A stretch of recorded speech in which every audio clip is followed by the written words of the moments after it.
N type bifacial panel, क्या ये अब तक की सबसे लेटेस्ट टेक्नोलॉजी है? क्या इसकी एफिशिएंसी मोनोफेशियल पैनल से ज़्यादा होती है? अगर ज़्यादा होती है तो कितनी ज़्यादा होती है? Geographical conditions and weather conditions क्या इफ़ेक्ट करती हैं in the selection of panel? क्या डायरेक्शन मैटर करती है? कहाँ पे कौन सा पैनल लगाना चाहिए? किसकी एफिशिएंसी कितनी होती है? We will go with the practical result and we will analyze in this video inshallah. So stay tuned, stay with us.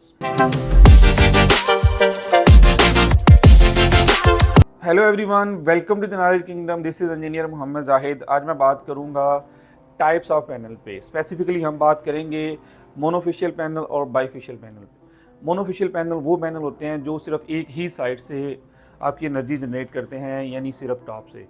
Bifacial panel ऐसे पैनल होते हैं जो कि ना सिर्फ टॉप से एनर्जी जनरेट करते हैं बल्कि वो रियर साइड से भी एनर्जी जनरेट करते हैं, बट इसकी कुछ कंडीशंस होती हैं।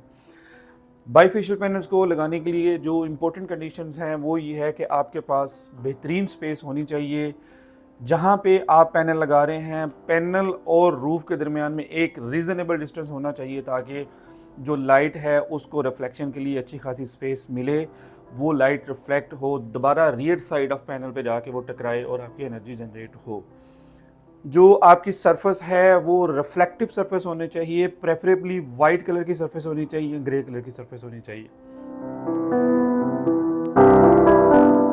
बाइफेशियल पैनल से आप 5 to 25% एनर्जी ज़्यादा ले सकते हैं as compare to monofacial panel, but उसकी 3 मोस्ट इम्पोर्टेंट कंडीशंस होती हैं, 3 मोस्ट इम्पोर्टेंट रिक्वायरमेंट्स होती हैं, वो फिलफिल करना लाजमी होती है। सबसे पहली जो रिक्वायरमेंट होती है, distance between panel and roof एक रीज़नेबल डिस्टेंस होना चाहिए ताकि लाइट को रिफ्लेक्शन के लिए एक रीज़नेबल स्पेस मिले। जो दूसरी रिक्वायरमेंट है, आपकी जो सरफेस है वो रिफ्लेक्टिव सरफेस होनी चाहिए, प्रेफरेबली वाइट या ग्रे कलर में होनी चाहिए। जो तीसरी रिक्वायरमेंट है, आपके पैनल्स के दरमियान एक रीज़नेबल डिस्टेंस होना चाहिए ताकि लाइट को ट्रैवल करने का पूरा चांस मिले, वो लाइट ट्रैवल करे, आपकी जो रिफ्लेक्टिव सरफेस है उससे टकराए और उससे टकराने के बाद जो रियर साइड ऑफ पैनल है वहाँ टकराए और वहाँ से वो आपके लिए एनर्जी जनरेट करे। अगर हम बाइफेशियल पैनल्स के बेनिफिट्स की बात करें तो इसके बहुत सारे बेनिफिट्स हैं। सबसे पहले एक कन्फ्यूजन ये है कि यूजुअली ये समझा जाता है कि जो बाइफेशियल पैनल हैं उसके टॉप पे भी सोलर सेल्स लगे होते हैं और उसकी रियर साइड पे भी सोलर सेल्स लगे होते हैं। ऐसा नहीं होता।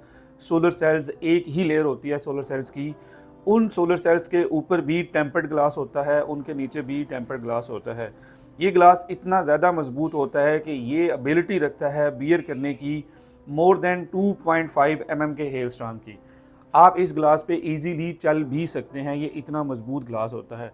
अगर हम कंपेयर करें मोनोफेशियल पैनल्स के साथ तो इसमें क्रैक्स नहीं आते। With the passage of time या ड्यूरिंग ट्रांसपोर्टेशन मोनोफेशियल में क्रैक्स आ जाते हैं, इसमें क्रैक्स बिल्कुल नहीं आती। इसकी जो एवरेज लाइफ होती है वो ज़्यादा होती है। डेट्स वाई जो मोनोफेशियल पैनल्स हैं उनकी जो वारंटी है वो अराउंड 20 ईयर्स होती है और जो बाइफेशियल पैनल हैं इनकी जो वारंटी है वो अराउंड 30 ईयर्स होती है। जो सनी एरियाज हैं वहाँ पे जो बेहतरीन पैनल होता है वो बाइफेशियल पैनल होता है। इसकी एफिशिएंसी बहुत ज़्यादा होती है। सपोज अगर किसी सनी एरिया में बाइफेशियल पैनल की एफिशिएंसी 100% है तो मोनोफेशियल की एफिशिएंसी 93% होगी अगर वो दोनों हमने इंक्लाइंड लगाए हुए हैं। अगर हम इन पैनल्स को वर्टिकल कर देते हैं, वर्टिकल पैनल्स कैसे लगाते हैं इसका भी एक मेथड है।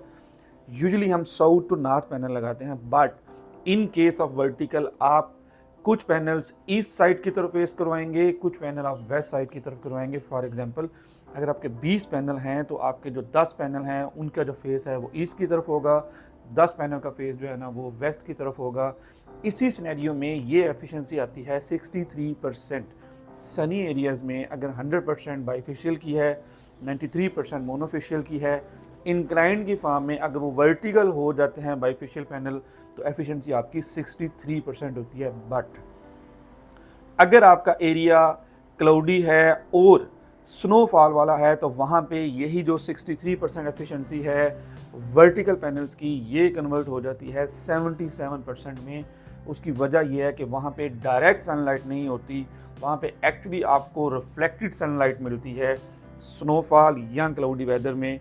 तो जब वर्टिकल पैनल्स हैं उसको राइट लेफ्ट दोनों साइड से रिफ्लेक्टेड लाइट मिलती है, जिसकी वजह से उसकी एफिशिएंसी 63 से 77% तक चली जाती है। मैं आपके लिए 3 सिनेरियो समराइज करता हूं। अगर आप किसी ऐसे एरिया में हैं जहां का वेदर आपका क्लाउडी और स्नो वाला है, वहां पे बाइफेशियल की मैक्सिमम एफिशिएंसी के लिए आपको इंक्लाइंड बाइफेशियल लगाने होंगे, इससे आपकी मैक्सिमम एफिशिएंसी आएगी। इसके बाद दूसरे नंबर पे आप इन्हीं बाइफेशियल को वर्टिकल लगा दें, दूसरे नंबर पे एफिशिएंसी आएगी। मोनोफेशियल थर्ड नंबर पे आएगा इस केस में। जो आपका दूसरा सिनेरियो है कि अगर आपका वेदर क्लाउडी और सनी हो तो बाइफेशियल की एफिशिएंसी सेम रहती है, आइदर आपने इंक्लाइंड लगाए हैं या वर्टिकल लगाए हैं। जो थर्ड सिनेरियो है वो मोस्ट इंपॉर्टेंट सिनेरियो है। अगर आप किसी ऐसे एरिया में हैं जहां पे बड़ी कंसिस्टेंट स्नोफॉल है, वहां पे बाइफेशियल इंक्लाइंड बिल्कुल फेल हो जाता है। वहां पे जो सक्सेसफुल डायरेक्शन है पैनल्स की वो वर्टिकल है, क्योंकि जब आप इंक्लाइंड लगाते हैं तो उसके ऊपर स्नो डिपॉजिट हो जाती है, पैनल की एफिशिएंसी बहुत ज़्यादा कम हो जाती है। वहाँ पे 194% ज़्यादा एफिशिएंट होते हैं वर्टिकल पैनल्स। मोनोफेशियल पैनल बिल्कुल ड्रॉप हो जाती है, एफिशिएंसी 34% पे आ जाती है। सो ऐसा एरिया जहाँ पे स्नोफॉल होता है वहाँ पे बाइफेशियल पैनल सक्सेसफुल होते हैं, but in vertical direction. So n type bifacial panel की एफिशिएंसी नो डाउट ज़्यादा होती है, बट आपने डायरेक्शन भी सिलेक्ट करनी होती है और आपने टाइप भी सिलेक्ट करनी होती है। ये सब डिपेंड करता है जियोग्राफिकल कंडीशंस पे प्लस वेदर कंडीशंस पे। आपने इन सारे फैक्टर्स को मद्देनज़र रखते हुए डिफ़ाइन करना है कि आपने कौन सा पैनल यूज़ करना है और उसकी डायरेक्शन क्या होनी है। उम्मीद है इस वीडियो से आपको काफ़ी सारी इन्फॉर्मेशन मिली होगी। नेक्स्ट वीडियोज़ में हम सोलर पे इंशाल्लाह मज़ीद इन्फॉर्मेशन के साथ आएंगे। तब तक के लिए अल्लाह हाफ़िज़।